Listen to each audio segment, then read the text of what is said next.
Dear students, welcome back to my YouTube channel. I hope that you all are doing fine. In this video lecture, we are gonna to discuss the part second of Sashastra Seema Bal ASI Radiographer Recruitment Examination Paper 2024. So guys, without wasting time, let's get right into the video. So the first question is leukocytes are commonly known as। जो leukocytes होती हैं उनको हम commonly किस नाम से जानते हैं?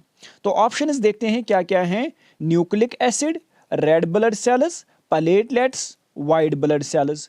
सो क्लियरली जो ल्यूकोसाइट्स होते हैं उनको हम कॉमनली वाइट ब्लड सेल्स यानी WB से जानते हैं। So its right answer is option number D. Now let's move to question number second.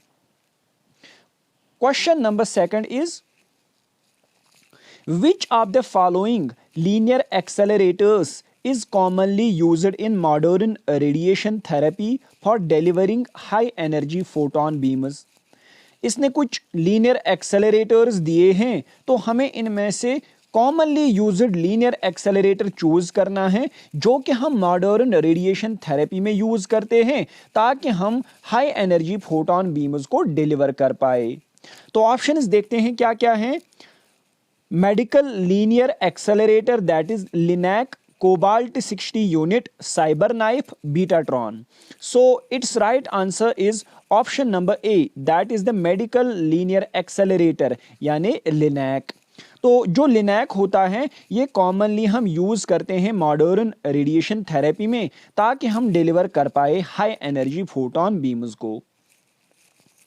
Now let's move to question number third. Question number third is in magnetic resonance imaging MRI, what property of atomic nuclei is used to generate images?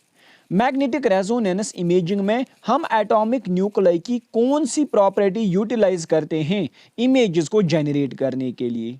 तो option इस देखते हैं क्या क्या है। Spin off the atomic nuclei, electron density, nuclear density, atomic mass. तो अगर आपको याद होगा हम एटॉमिक न्यूक्लाई पर्टिकुलरली हम हाइड्रोजन न्यूक्लियस का स्पिन लेते हैं। सो it's right answer is option number A. Now let's move to question number 4. Today's question number 4 is why is patient positioning crucial for safety in radiation therapy?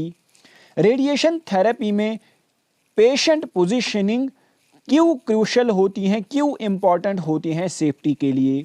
तो option इस देखते हैं क्या क्या हैं।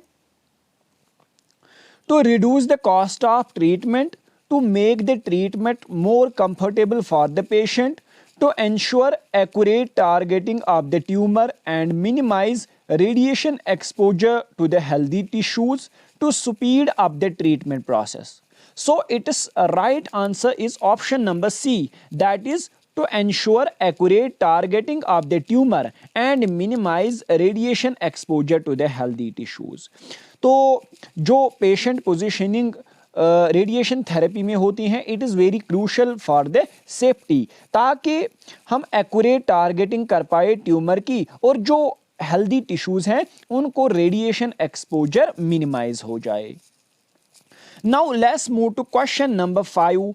Question number 5 is if a person with blood type A receives blood from a person with blood type B, what type of immune reaction is likely to occur? यानी अगर एक पर्सन है जिसके पास ब्लड टाइप ए है और वो दूसरे person से ब्लड रिसीव करता है लेकिन उस दूसरे पर्सन का ब्लड टाइप बी है तो कौन सी रिएक्शन लाइकली ऑकर हो सकती है यहाँ पे? तो ऑप्शन इस देखते हैं क्या क्या है। Haemolytic reaction, anaphylactic reaction, ABO incompatibility reaction, allergic reaction. So अगर हम देखेंगे तो यहाँ पे ब्लड टाइप ए और ब्लड टाइप बी की वजह से जो इम्यून रिएक्शन ज़्यादातर होगा तो that is the ABO incompatibility reaction. So it's right answer is option number C, ABO incompatibility reaction. Now let's move to question number 6. Question number 6 is what is a characteristic feature of a rare earth cassette compare to a calcium tungstate cassette? तो कौन सा characteristic feature होता है rare earth cassettes का, यानी जिनमें rare earth materials लगे होते हैं, तो as compare to the calcium tungstate cassette, यानी हमारे पास दो तरह की कैसेट्स होती हैं on the base of intensifying screens. Rare earth cassettes जिनमें रेयर अर्थ मटेरियल्स के इंटेंसिफाइंग स्क्रीन्स बने होते हैं, और कैल्शियम टंगस्टेट कैसेट्स जिनमें कैल्शियम टंगस्टेट के इंटेंसिफाइंग स्क्रीन्स बने होते हैं। तो कौन सा कैरेक्टरिस्टिक फीचर होता है रेयर अर्थ कैसेट्स का as compare to calcium tungstate cassettes? तो ऑप्शंस देखते हैं क्या क्या हैं। Lower cost, higher screen flexibility, enhanced spatial resolution, increased sensitivity. So its right answer is option number D, that is the increased sensitivity. जो हमारे rear earth वाले cassettes होते हैं उनमें ज़्यादा सेंसिटिविटी होती है, उनमें increased sensitivity है। So its right answer is option number D. Now let's move to question number 7. Question number 7 is, what technique is commonly employed to address chemical shift artifacts in MRI images? MRI images में हम कौन सी technique employ करते हैं chemical shift artifacts को address करने के लिए? तो अगर आपको केमिकल शिफ्ट आर्टिफैक्ट्स पता होंगे, केमिकल शिफ्ट आर्टिफैक्ट्स क्यों आते हैं, देखिए जो प्रेसिशनल फ्रीक्वेंसी होती हैं फैट की और जो प्रेसिशनल फ्रीक्वेंसी होती हैं वाटर की, इनके बीच में डिफरेंस होता है क्योंकि they are present in the different chemical environments. Due to the presence in different chemical environments, जो फैट और वाटर होता है इनकी डिफरेंट प्रेसिशनल फ्रीक्वेंसीज होती हैं, तो जिनकी वजह से क्या होता है कि इस डिफरेंस की वजह से आर्टिफैक्ट्स आते हैं that are called as the chemical shift artifacts. तो केमिकल शिफ्ट आर्टिफैक्ट्स को हम एड्रेस कैसे कर सकते हैं, कौन सी टेक्निक हम कॉमनली अप्लाई करते हैं? तो ऑप्शंस देखते हैं क्या क्या हैं। Gradient echo imaging, echo planar imaging, fat saturation, phase encoding. So clearly इसका जो आंसर है that is option number C, that is fat saturation. तो जब हम फैट सैचुरेशन करेंगे तो इन केमिकल शिफ्ट आर्टिफैक्ट्स को हम एड्रेस कर सकते हैं। Now let's move to question number 8. Question number 8 is, which imaging modality is often used for treatment planning and real-time guidance in brachytherapy procedures? कौन सी इमेजिंग मॉडलिटी हम ज़्यादातर यूज़ करते हैं ब्रैकीथेरेपी प्रोसीजर्स में ट्रीटमेंट प्लानिंग के लिए और real time guidance के लिए? तो ऑप्शंस देखते हैं क्या क्या हैं। Ultrasound, computed tomography, magnetic resonance imaging, x-ray. So it's right answer is option number B, that is computed tomography, CT। Now let's move to question number 9. Question number 9 is, what is the primary effect of ionizing radiation on biological tissues? Biological tissues पे ionizing radiation का primary effect क्या होता है? तो options देखते हैं क्या क्या है।